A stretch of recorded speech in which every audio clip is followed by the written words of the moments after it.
Hola a todos, hoy tengo el gusto de compartir con ustedes algunas cuestiones de ortografía con las que me he encontrado frecuentemente en trabajos no solo de licenciatura, sino de posgrado y también al hacer corrección de estilo en revistas especializadas.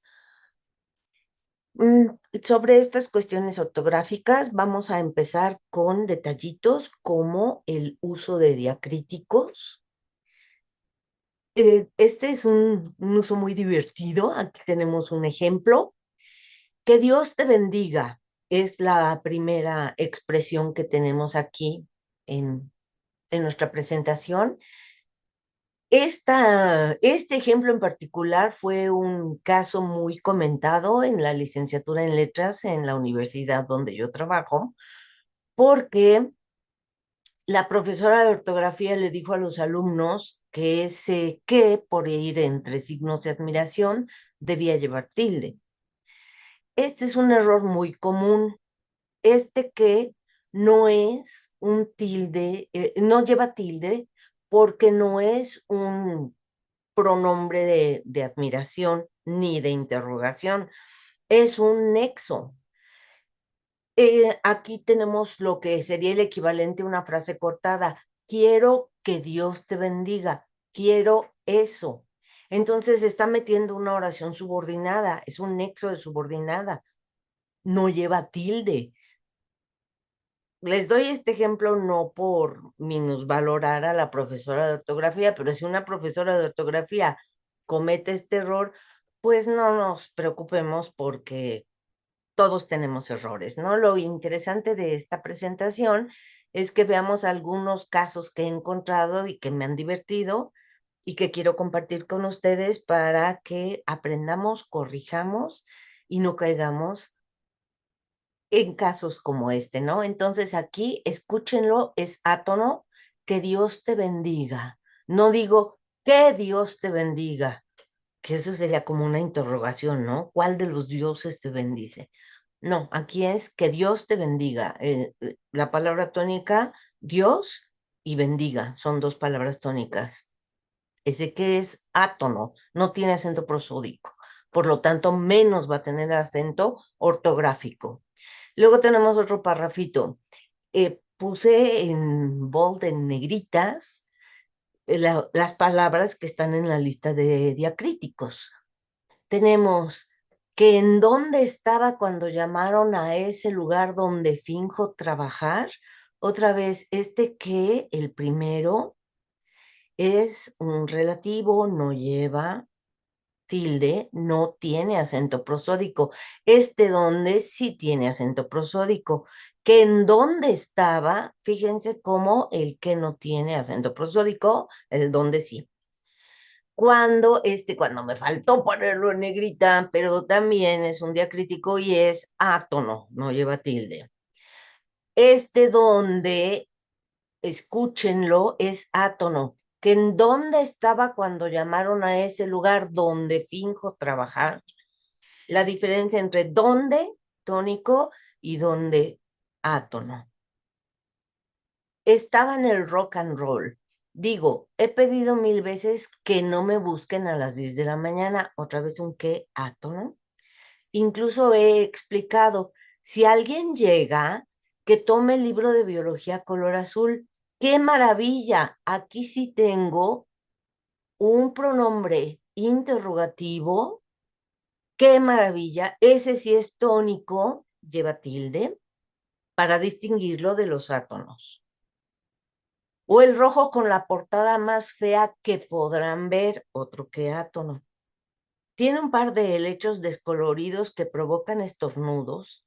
Y una vez que tengan alguno, miren, aquí se me fue otro que debería estar en negrita. Preocúpense por conocer más, este más también debería estar en negritas. Este es el adverbio de cantidad, es tónico. Conocer más sobre la naturaleza, a diferencia de este más, que es átono, más no me entienden.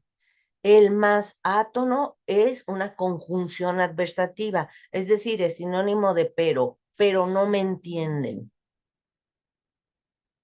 Después tenemos, investiguen cómo, cuándo y dónde cayó el meteorito. Estas son interrogaciones indirectas, son tónicas, llevan tilde. Escúchenlas. Investiguen cómo, cuándo y dónde cayó el meteorito, que si bien no terminó con la vida en la Tierra, sí lo hizo con la de los dinosaurios. Otra vez un qué, átono. Mas no me entienden, aún dando detalles maliciosos de cómo terminar con mi empresa. Aman llamar a las 10 de la mañana. ¡Qué desorden! Aquí tenemos otra vez un aún. Este es otro diacrítico. La diferencia entre incluso, este aún sería como incluso dando detalles maliciosos, a diferencia del aún temporal como aún no hierve el agua. Y tenemos el cómo. ¿Cómo terminar con mi empresa? Otra vez es una interrogación indirecta. ¿Y en qué desorden tengo un, otra vez, un pronombre de admiración?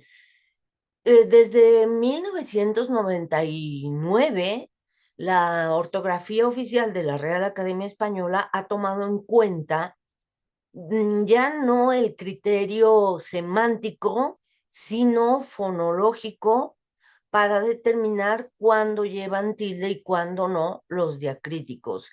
Me parece muy práctico, aunque también la academia dice, bueno, si tú pronuncias aún como bisílaba, pues ponle tilde para marcar la ruptura de diptongo.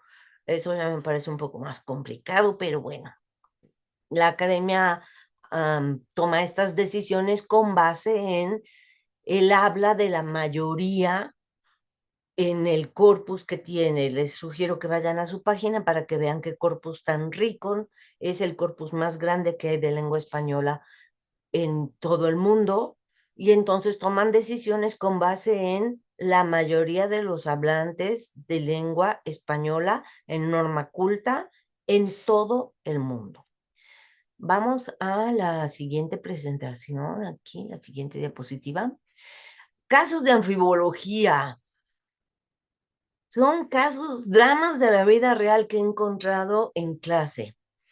No encuentro el libro que me recomendó el maestro de sintaxis. Aquí pareciera que de sintaxis me está diciendo, me está especificando cuál de los maestros, y no, el alumno se refería al libro de sintaxis que otro profesor le había recomendado, ¿no? Entonces aquí anfibología se puede, anfibología significa que tengo por lo menos dos significados. En literatura es una belleza, en literatura es algo que se busca. En el lenguaje académico no. Y que quede muy claro, cuando enseñamos ortografía, cuando enseñamos sintaxis en las universidades, estamos pensando en una comunicación que aspira a ser unívoca en la medida de lo posible. No estamos pensando en que, no, es que Gabriel García Márquez tenía errores ortográficos o tenía problemas de redacción. No, de la literatura es otra cosa. En la literatura, mientras más se rompan las reglas, más divertido. En cuestiones académicas, sí tratamos de que me pueda leer y entender un hablante de español de cualquier dialecto, sea mi dialecto del centro de México o sea el dialecto de cualquier otra región donde se hable español.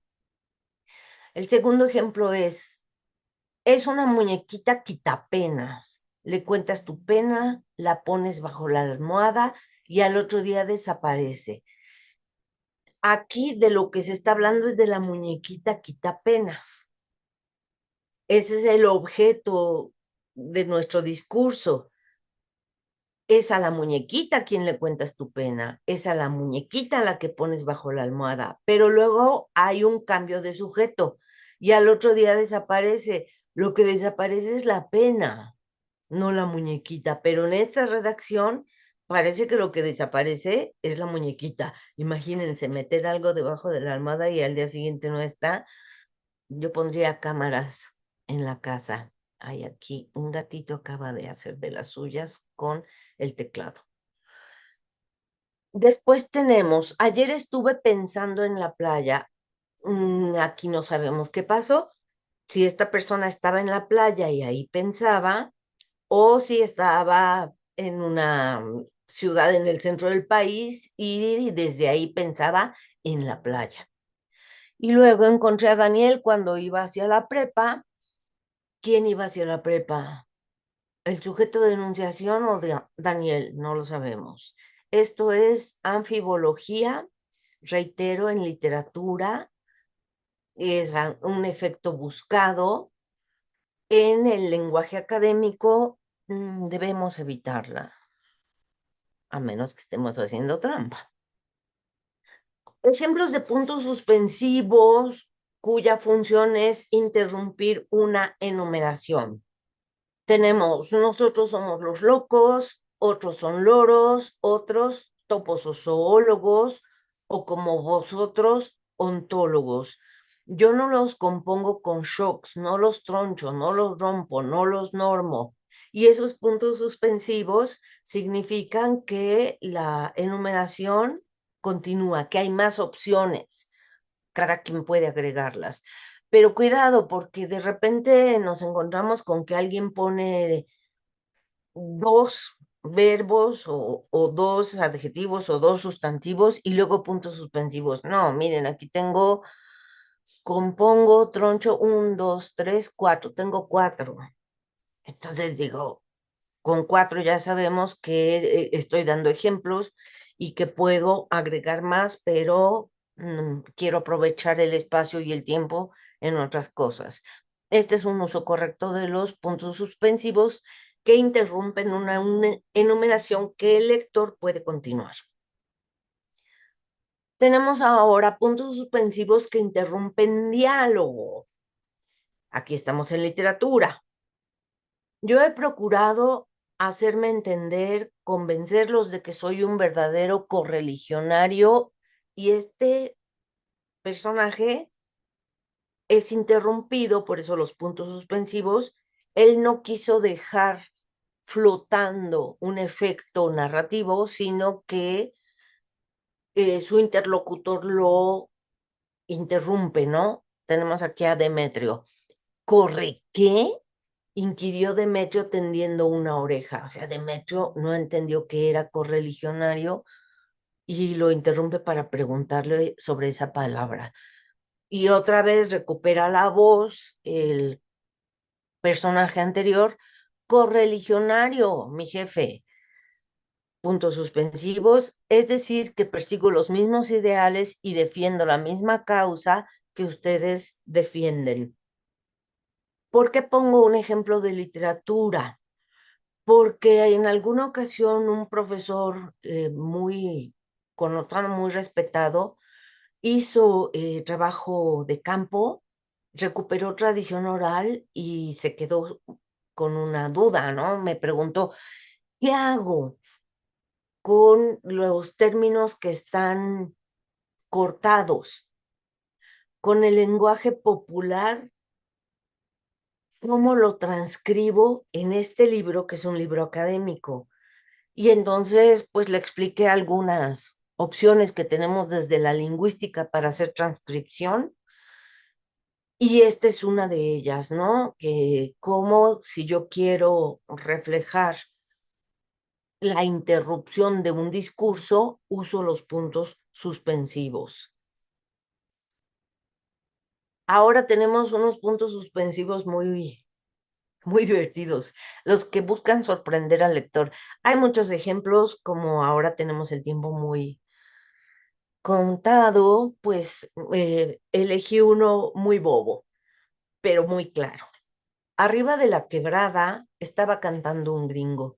Cuando cantaba decía, si me caigo, puntos suspensivos, me mojo. Es una bobada. Aquí faltó el punto final. Ay, esa fui yo, no fue el gatito.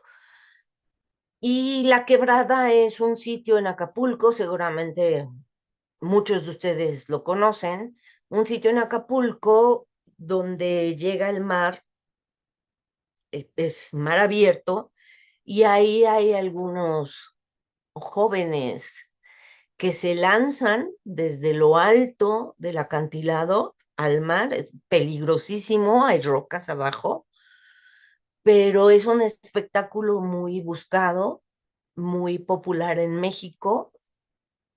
Entonces tenemos aquí que arriba de la quebrada, porque hay senderos para llegar a la quebrada desde arriba y desde arriba vemos cómo se lanzan los clavadistas, ¿no?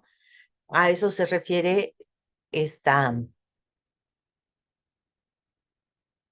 esta cita. Entonces es una bobada que el gringo diga, si me caigo, me mato. Uno esperaría que dijera me mato y no, el gringo dice me mojo. Gringo, no sé, en el dialecto de cada quien. Acá es muy común decir gringo, no necesariamente es despectivo a una persona de Estados Unidos. Y aquí tenemos algo que no se debe de hacer, pero lo hice. Un ejemplo muy largo. Comillas para enmarcar citas textuales. Entonces tengo un texto y la misma obsesión que me hacía despreciar los panoramas que me rodeaban me hacía olvidar a los amigos tan lejanos entonces y a quienes tanto tiempo llevaba sin ver. Sabía que mi silencio los intranquilizaba y recordaba bien las palabras de mi padre. Y aquí empieza la cita textual dentro de este texto. Dos puntos, abro comillas, empiezo con mayúscula. Bien sé, ese es diacrítico, verbo saber, a diferencia del clítico. Bien sé que cuando estés satisfecho de ti, pensarás con cariño en nosotros y tendremos noticias regulares de tu persona. Debes perdonarme si considero cualquier interrupción de tu correspondencia como una prueba de que tus demás deberes están también abandonados. Termina la cita y termina el párrafo. Aquí tenemos entonces el caso de comillas para enmarcar citas textuales. Si yo quisiera citar todo este párrafo dentro de mi discurso, todo el párrafo va entre comillas dobles y la cita dentro de la cita va con comillas sencillas. Eso en América. En España se usan las comillas europeas, luego las dobles y luego las sencillas. En América solo usamos dobles y sencillas. Y yo, la verdad que nunca he necesitado tres niveles de cita hasta ahora. Otro uso de comillas, destacar palabras o expresiones irónicas, cómicas o que no deben ser tomadas literalmente. El ejemplo es este. Transcurrían tiempos en los que todos estaban conflictuados, se sinceraban, hablaban de la importancia de su relación y luego apretaban el gatillo. ¿Qué te gustaría hacer? ¿qué te gustaría hacer si vivieras? Había sobreabundancia de cerdos y cada pretendiente le ofrecía uno. Aquí hay un error del que no me había dado cuenta hasta este momento. Después de gatillo tendría que haber abierto las comillas que se cierran aquí. Es un ejemplo que saqué de internet, copié y pegué y no revisé. Craso error. Por eso es muy divertido que al mejor cazador se le va la liebre, ¿no? Todos podemos tener errores ortográficos, errores de redacción, no hay por qué conflictuarse excesivamente. Lo que sí, buscar un buen corrector de estilo que me ayude a ver eso que yo dejé pasar, ¿no? Y me da mucho gusto equivocarme y darme cuenta porque eso nos permite tener un poco los pies en la tierra. Uso de paréntesis. Algo muy interesante del paréntesis, me decían, no tengo ahora ejemplos de raya, pero me preguntaban, ¿cuál es la diferencia entre la raya y el paréntesis? Y yo les decía, la raya, ese signo largo que no es guión, el guión es corto, la raya te permite separar sintácticamente incidentales que son importantes para comprender el discurso. El paréntesis te permite meter chisme, o sea, lo que está entre paréntesis puede no leerse, puede no incluirse sin afectar la comprensión del texto. Lo que está entre rayas es imprescindible. Disculpen, en otra ocasión veremos ejemplos de raya, porque casi no se usa, ¿eh? Casi no se aprovecha ese recurso ortográfico que es muy útil. Entonces, veamos este que es nuestro último ejemplo, uso de paréntesis. Recuerdo, abro paréntesis, porque yo tengo méntula, quiero decir memoria, bien grande y hermosa para llenar un tarro de manteca. Se cierra el paréntesis. Haber oído un día de fiesta de purificación de las trompetas en mayo, en las fiestas de este buen vulcano, en un hermoso parterre, a Joaquín Després, etcétera. Miren aquí, vamos a intentar leerlo sin el paréntesis y van a ver que no se pierde el sentido. Recuerdo haber oído un día de fiesta de purificación de las trompetas en mayo, en las fiestas de este buen vulcano, en un hermoso parterre a Joaquín de Pre, etcétera. Entonces, lo que está entre paréntesis puede ser eliminado sin que el texto pierda sentido. Lo que está entre rayas, no. El problema es que si le quito las rayas a lo que está entre rayas, puedo confundir al lector. Le va a costar trabajo entender la estructura, la organización, se va a tener que regresar a volver a leer porque en una primera lectura no va a comprender la estructura. Pero eso será materia para otra ocasión. Escríbanos, tenemos el contacto de la doctora Badía. Me pueden mandar un WhatsApp, ahí está mi celular. En Facebook aparezco como Araceli Ramírez y me pueden encontrar, bueno, hay como 2 millones de Araceli Ramírez. Entonces me pueden encontrar por mi correo electrónico personal, que es una 2020@hotmail.com. Gracias, esperamos su retroalimentación, sus comentarios y que les haya sido de utilidad esta pequeña plática. Hasta luego.